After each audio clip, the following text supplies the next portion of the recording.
or it was left open. And on Friday, we delivered it right to it.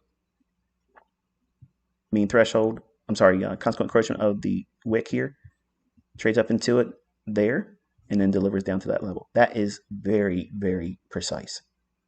Everything in here will come back to, but I'm going to take your attention to something very specific with that gap right there. Focus on that fair value gap. Do you see anything that stands out? Anything that's important? Pause the video, think about it. I'm about to start. Here is your fair value gap. This is what you're used to seeing. This is how I teach it to you, okay? Algorithms, high frequency trading algorithms, will take that inefficiency there and bust it up into quadrants, okay? And I'm going to show you how I was able to talk about Thursday's trading when the GDP number came out and how I knew where it was going to go and all that business. I was looking at this gap here, and this is the anatomy of the fair value gap. That entire range, you put it in quarters. So there's a quadrant from the highest to here, midpoint, lower third, low.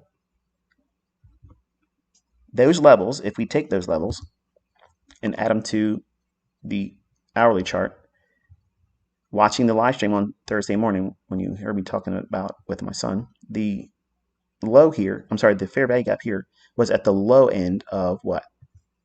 The high, upper quarter, midpoint, lower quarter, low of that daily fair value gap.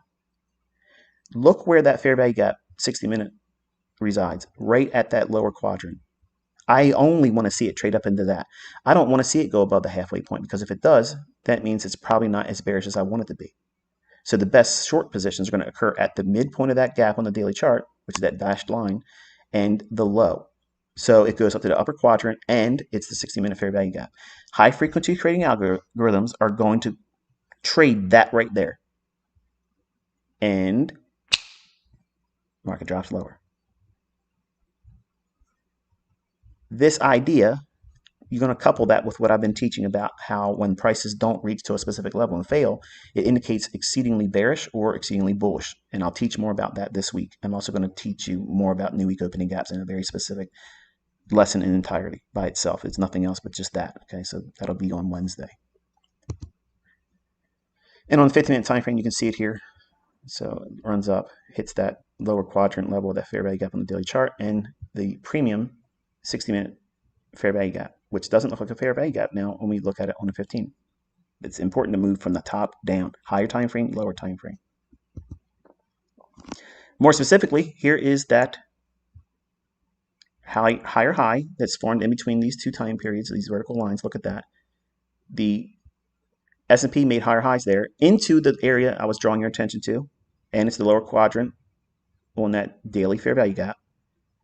And at the same time, the dollar index was unwilling to do what? Make a lower low. See that? So that's SMT. USDX dollar index. SMT.